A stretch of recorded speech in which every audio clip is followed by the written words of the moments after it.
Hello, finance students. Today, the topic is um, income tax or taxation in the context of retirement planning. So, um,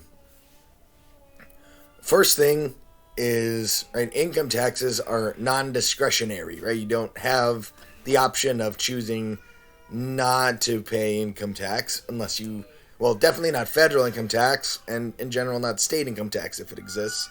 Um, And so, and it can be a pretty large expense. I mean, if you think about, you know, the the I mean, other than maybe a mortgage and possibly a car payment, income tax is probably the largest expense a household has. And actually, it probably does exceed the cost of a mortgage once you factor in payroll taxes. And so, since there's tons of tax being paid, it makes sense for families to think strategically around minimizing that tax burden because small changes can have a big effect on their household income. And so, and there's some flexibility built into the tax code to allow people to arrange their fares to reduce or defer their tax burden. And this is by design to get to, sort of cajole and incentivize people to behave in ways the federal government prefers. So, for example, the the way the legal structure and tax structure is set up in the United States, there are tax advantages to certain retirement savings vehicles, right? So, in effect, the government is saying, hey, we would really prefer you to save privately for your own retirement. We can't make you do it, but we can make it worth your while in a way. Right? So the notion of arranging my affairs to reduce tax burden is by design, on purpose, by the government, in the way it sets it up. They want you to just change your behavior to reduce your tax burden because that was the goal when they set it up in the first place. Now, obviously, there are unintended consequences all over with this, but in principle, like the general idea is sort of acknowledged by everybody. So things you can do, well, so the way taxes affect a financial plan, like a plan for a comprehensive plan for a client, there's a couple. So obviously, cash flow planning, because you have taxes leaving and refunds coming, that affects the timing of when you have and don't have money. So, I mean, in my personal finances, we tend to get large refunds, and so that there's kind of a rhythm, an ebb and flow to the cash flow in my family around the February, March time. So we tend to do, if we're thinking about fixing a bathroom, or paying off some bills, or paying down some balances or something, that tends to happen around the early parts of the year because that's when the cash flow is coming in. Because, well, unusually coming in because our refunds are large relative to the total income of the family. So that's one aspect in which tax affects it. Investments, right? So investments are done on an after-tax basis, and some investments are more attractive if you have a higher tax bracket, bigger tax burden, than if you have a lower one. So that's going to affect the investment mix above and beyond risk and planning concerns. So that's thinking about getting returns back from investments we've made. It also affects returns we pay on borrowings we do. Right. So a classic example is mortgage interest. So if you can benefit from tax deductions, right? If you're above the standard deduction, mortgage interest is tax deductible, and so even though maybe your mortgage is kind of, so you look at the dollars leaving for the mortgage, it could be kind of large, but but some of that money is coming back in the form of reduced income taxes if your clients are itemizing. So that affects the kind of Well, right, it can make purchasing for a home, for example, make more financial sense than it would otherwise. So that affects that decision as well.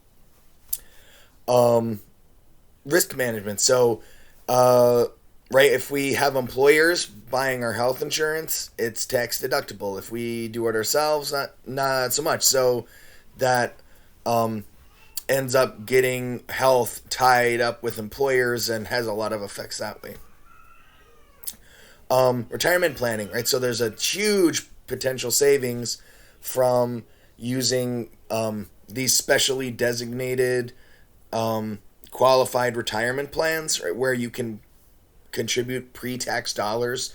Right, so there aren't very many ways to take money that you actually earned and pretend you didn't earn it for calculating tax purposes. And these qualified retirement savings vehicles are one of the things that do that. And so that has a huge effect on retirement savings. Right? We probably there's a lot of restrictions that come with putting money in there, and so we would probably just in general rather just invest it on our own and not have to park it in a specialized vehicle. But the tax benefits to doing the qualified vehicles are so good that it completely overwhelms any disadvantage from liquidity effects for almost everyone. Um, Estate planning. So when clients are thinking about end of life plans and bequests, tax minimization becomes really important for that. So right there, we think about doing gifts to kids and grandkids as a right. 'Cause there's the you can give income to get gifts to children and grandchildren have special tax treatment. And so if the estate is going to be above the estate tax limit, getting money out of the estate via gifts is just as an example of a strategy where tax affects what people do end of life with their estate planning. So there's tons of ways in which tax affects what we do with financial plans for clients. So in general, and I mean, obviously you'll get a lot more into income taxes when either when you took accounting 415 or when you will take it. To take your federal income tax class.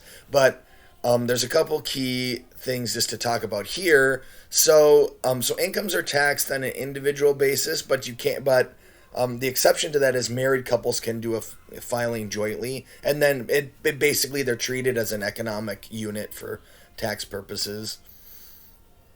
And so, and the federal income tax it basically runs on cash accounting. You have the family income statement that states how much the family earned in cash, and then adjustments are made for certain expenses.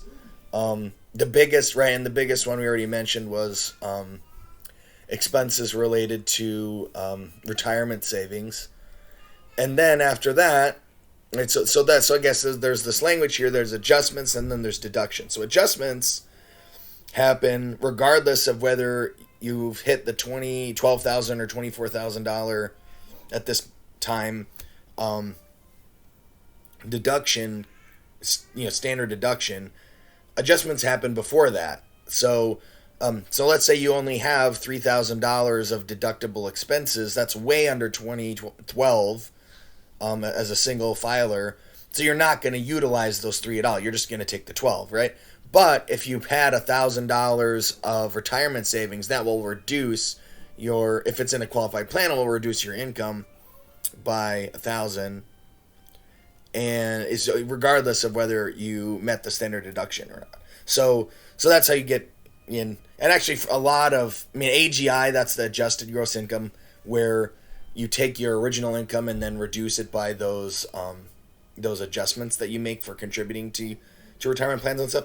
That's used in a lot of places. So, for example, if you were trying to apply for SNAP, right, supplemental nutrition benefits, or if you were trying to get, look at free and reduced lunch or whatever, a lot of those types of things look at AGI. And so right? And that's different from deductions, right? So if you make big donations to your church, that is a deduction which may or may not be useful depending if you hit that $12,000 or $24,000 limit or standard. So this is just a picture of like kind of a philosophical rundown of the 1040. It's basically you have a bunch of different sources of income that and those four sources are treated differently, right? Wages are treated differently than dividends, are treated differently than capital gains, are treated differently than other income. So that gets the baseline income number, then it's adjusted by a couple things, right? So 401k IRA contributions, student loan interest, deposits to qualified plans, other qualified plans. That gets you to the AGI. Then we do deductions and exemptions. And although, I think for the most part exemptions aren't really a thing anymore. That was just the recent tax law change.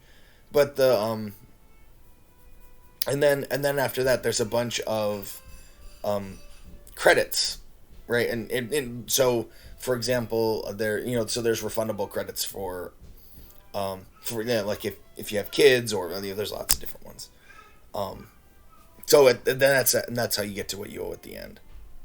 So so the idea, right? If we're gonna plan, we want to think about, well, how do we, for example, can we increase adjustments to reduce our AGI and reduce our tax burden, or can we increase deductions, or can we increase the credits we're receiving by doing things differently? So there's lots of different angles of attack to try to change like a tax burden in a particular year. So in general, tax planning is to think holistically about the whole portfolio over many years and broadly minimize taxes, but bearing in mind that we don't want to be too disruptive to household operations, right? You don't want to spend $3 to save $1 in tax. I mean, a good example where people sort of get this little goofy is you think about let's say you're actually itemizing and you're considering donating to charity to reduce your tax burden. Well, for sure, donating to charity will reduce your tax burden, but it's not going to save you money, right? Like if you're in a 30% tax bracket and you donate $1,000, it'll save you $300 in taxes, but you're going to end up with $700 less dollars, period. It's not going to save you money. It's going to cost you money. But if you really wanted to make that donation, then the tax can help make it make more sense. But it doesn't make if you're just looking to save money, that doesn't make sense to do. So that's kind of this thing where we're trading off with disrupting the household with having good tax benefits. And so that's where another example for that, right, is if you put money in qualified retirement plans like a 401k plan that reduces that adjusts down income and lowers AGI, there's a liquidity cost to that, right? That money is hard to get out, and I mean you pay penalties and all sorts of stuff, right? And so if you right, so that's a disruption to the household to have that money more inaccessible than it would have been otherwise. So there's a disruption to the household, but that disruption is worth it usually because you have such fantastic tax benefits, right? But then that's not true for everybody. So maybe so if you have a very small marginal tax bracket, maybe that disruption isn't worth it, and there's if there's no employer match or anything like that. So there's kind of this trade-off between managing tax burden, moving it through time, and minimizing household disruption. So important thing about this are two different things: marginal tax and average tax. So marginal tax is the tax on the next dollar earned, and average tax is the overall tax. And these can be very different. So for example, if you have let's say you have a low income working family, and they're so let's say there's just one person working, and they've got, so let's say they're married and have a couple kids, and they've got, 21,000 of income. At that salary range, they're going to be in the earned income tax credit category. And so not only will they not pay any income tax on that $21,000, but they'll get a tax credit refunded. So their tax might be negative $4,000 plus whatever refundable credits they get for the kids, right? So maybe they're making $21,000. Their AGI is also $21,000 because they're not making any contributions, but they're getting back $8,000 on a refund, right? So their average tax is actually kind of wacky because the total income tax is negative $8,000 divided by $21,000 of income, and you get, a negative 40% tax rate or something, right? So you get a big negative average tax rate because they're paying negative tax. However, marginal tax rate, every more dollar that family earns, not only does it so what it's going to do is it's going to reduce that credit, the earned income credit they get for working hard to try to support a family. And those reductions can be pretty large. So you might be paying state and local income taxes, and then even though you're not paying federal tax, you're getting paid in federal tax, you're getting paid less. So your marginal tax bracket, even though your taxes are negative 40%, your marginal tax bracket might be positive 40%. And so that's important, right? So if you have an opportunity, let's say there's an opportunity that will increase income by a couple $1,000, that they're not going to get, if it's 2,000, they're not going to get 2,000. They're only going to get 1,200, and so that's really important when making that decision. So, for example, let's say that it was mom working and dad was out of work because he was hurt, and then he recovers a little bit, and so he's got an opportunity to go get it, some part-time work, and make an extra $4,000, but it's going to cost the family $3,000 in childcare. To make that happen. Well, it looks on paper like they're getting $1,000, but they're gonna give up maybe $1,400-$1,500 in tax refund doing that, and so you end up behind, right? You can lose. So decisions are made using the marginal rate, not the average rate. So what is this thing I'm gonna do? What does it do on the margin? What's it gonna do to my change in tax, like the next little bit of tax, not what's happened in the past, right?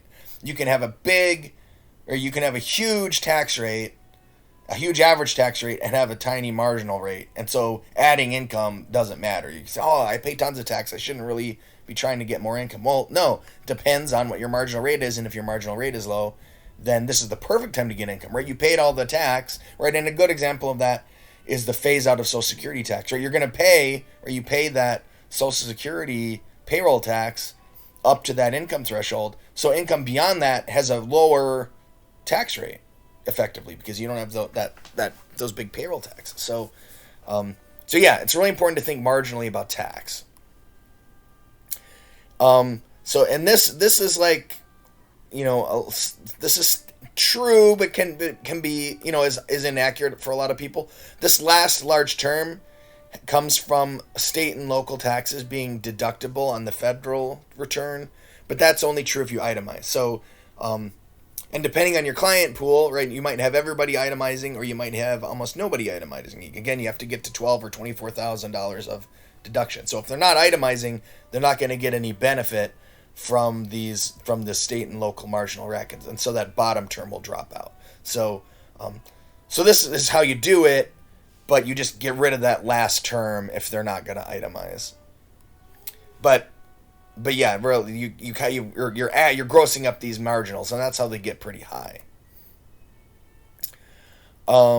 So this is important because when we compare, some investment approaches, for example, are are tax preferred, so you might not pay federal tax, or you might not pay state and local tax.